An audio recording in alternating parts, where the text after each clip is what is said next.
apparently hit the McDonald's is getting mayor. very desperate to keep customers. And I'm not gonna lie, if you're still eating McDonald's in 2025, you might need jail. Let's tap in to see what happens. McDonald's has finally realized they can't keep charging these high prices for fast food anymore. The CEO practically waved the white flag in his latest comments. What we see with middle and lower income consumers is actually a different story. It's that consumers under a lot of pressure. In our industry, traffic for lower income consumers is down double digits. And it's because people are either choosing to skip a meal, so we're seeing breakfast. People are actually skipping breakfast, or they're choosing to just eat at home. Now, it's no secret Americans have been angry at McDonald's. Yeah, if you eat at home, you'll live longer. For a while now, and it's not without reason. A few years ago, a photo of an $18 Big Mac meal went viral and instantly became the symbol of how the chain had lost touch with its identity. And yeah, sure, that wasn't the everyday price everywhere, but internet outrage doesn't need perfect logic to stick. That single image struck a nerve because it captured the broader reality. McDonald's has gotten a lot more expensive without getting a lot better. Yeah, $20 for a burger and some fries. That's not even good for real. Like, y'all are tripping, bro. I haven't had McDonald's in a while, thank God. This is the company that used to define affordable fast food, a place where you could feed a family of 4 without really thinking twice. Now, after years of price hikes and declining traffic, particularly from the lower and middle class, McDonald's is backpedaling. Starting this month, they're slashing prices on combo meals in what looks less like a bold strategy and more like capitulation. But before we get into the specifics of what they're offering, it's worth looking at what the CEO and the president of McDonald's US have been saying, because it explains exactly why the company is making this move. And also, I think it shines a light on where most of America is financially right now. Shit, if I could guess, I would say that they're gonna say that the lower income consumers aren't dealing with it, aren't looking to eat there anymore. Which makes sense, because if they're low income consumers and the price is going up, you feel me? Like, what the fuck? What do you expect them to do? Like, people can't just make money out of thin air. Part of what we also saw was that, particularly with middle and lower income consumers, they're feeling under a lot of pressure right now. I think there's a lot of commentary about what's the state of the economy, how's it doing, and what we see is it's really kind of a two-tier economy. If you're upper income, earning over $100,000, things are good. Stock markets are near all-time highs.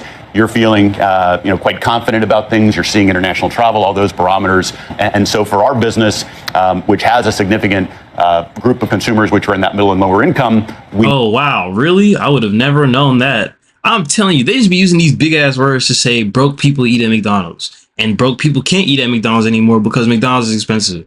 Needed to step in with something like what we're doing here. Their CEO singled out a specific pain point in the recent earnings call. When customers see combo meals priced above $10 on the menu board, which is the majority of them, it's reshaping how customers perceive the value of McDonald's. In other words, it's sticker shock. Joe Erlinger, who runs McDonald's US, put it even more bluntly. He said, customers are telling us they need more of the everyday value and affordability that defines the McDonald's brand.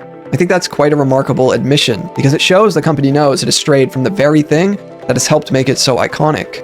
Now, most of you know I've made several videos about fast food and McDonald's in the past, and every time there seems to be a general consensus in the comment section. People say things like, fast food isn't worth it. It's not. It'll literally kill you earlier. Like, what are we doing? Why are we paying for this? These companies are being too greedy. It's too expensive. On and on. So I have to imagine that these folks who work at these big fast food companies see this online sentiment out there about the current state of their prices, and in tandem, they're clearly also seeing the decline in traffic from their customers. In McDonald's most recent quarter, their same-store sales did grow year over year, which was better than the 2 previous quarters that saw declines. But that doesn't mean everything is suddenly fine, because that bump in sales really overshadowed a lot of the underlying problems. Fewer visits from lower income households, negative brand perception, and the fact that Wall Street cheered the short-term growth while the company was still losing its grip with its most important customers. That's where these new deals come in. McDonald's is rolling out what they call the return of the extra value meals. This is different from the typical deals you'll find in the McDonald's app, and it's certainly different from the $5 meal deal that they've ran over the last year or so. Now, in addition to that, sometime in the last year, they rolled out something called McValue, which I covered in another video, but in my opinion, paying $3 for one hash brown and then being enticed to buy one more for just $1 isn't really my idea of a great deal. Burger King has been hammering the 2 for $6 mix and match. Taco Bell keeps pumping out the $5 to $7 box deals. And that's not to say that all of these other... And just be careful about these lower prices, guys, because we know what companies will do to get that lower price, right? They'll sacrifice quality. So let's just be kind of careful, when we're eating at these places. Chains are doing great, because they're really not.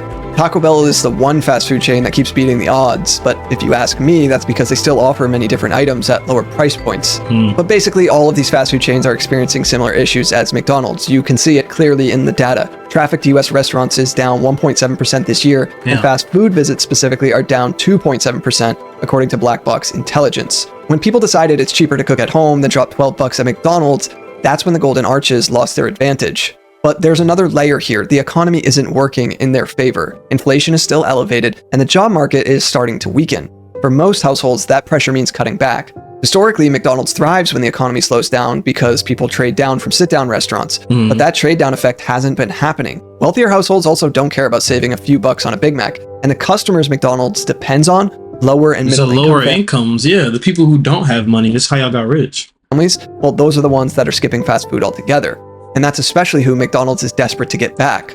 That's why this new extra value rollout feels more like damage control, and it's not the first time that they've done this. McDonald's has never figured out how to move past the dollar menu. Customers still measure everything against it too. Franchisees hated it because it squeezed margins, and McDonald's corporate could never quite find the sweet spot all of these years later. And every few years, they try to reinvent value in a new package, but it always ends up being a watered-down version of what people still associate with the brand, or at least how they used to associate the brand. This new push might buy them time, it might even give them a bump in sales, but it doesn't answer the deeper question of how a brand that built its name on cheap food can survive once it's not cheap anymore. And don't forget, McDonald's franchise is about 95% of their locations worldwide. So while corporate has to get franchisees on board when they come out with deals like this one, history shows franchisees have never really been that thrilled about them. The dollar never gone away, as I mentioned. Now, corporate wants to restore its value image. Franchisees want to protect their margin, and that tug of war means most of these deals are likely temporary, which raises the obvious question. Will these extra value meals actually stick, or will they quietly disappear after 6 months or a year, like nearly every other promotion? Now, I always want to try to be fair in my videos. We've talked a lot about how fast food has become unaffordable, but also how the experience itself has declined. Longer wait times, fewer workers, high reliance on the app or kiosks, and all of that. Yeah, like, you can't expect people to work these jobs. You paying them $10, $11 an hour. Like, you feel me? This shit not it. Makes alternatives more appealing. That McDonald's is now lowering their prices. I mean, I think that's what they should be doing.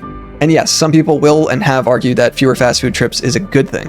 But that's not really the point I'm trying to make. People do plenty of things every day that aren't great for them. But when a company like McDonald's prices out the very customers it was designed for, it's still worth examining, in my opinion. So yeah, I think it's good McDonald's is finally feeling the pressure to bring back some more affordable options. Now, this isn't going to happen in certain higher cost of living areas, certainly not to the same extent as it will in other parts of the country. But overall, it seems like a step in the right direction. So when you zoom out, this is really just the latest chapter in a decades-long struggle McDonald's has had with affordability. Yeah, let's stop eating McDonald's. Let's run them out of business, to be honest, because this shit's not healthy for you. And they're making it more expensive. Why do we keep eating it?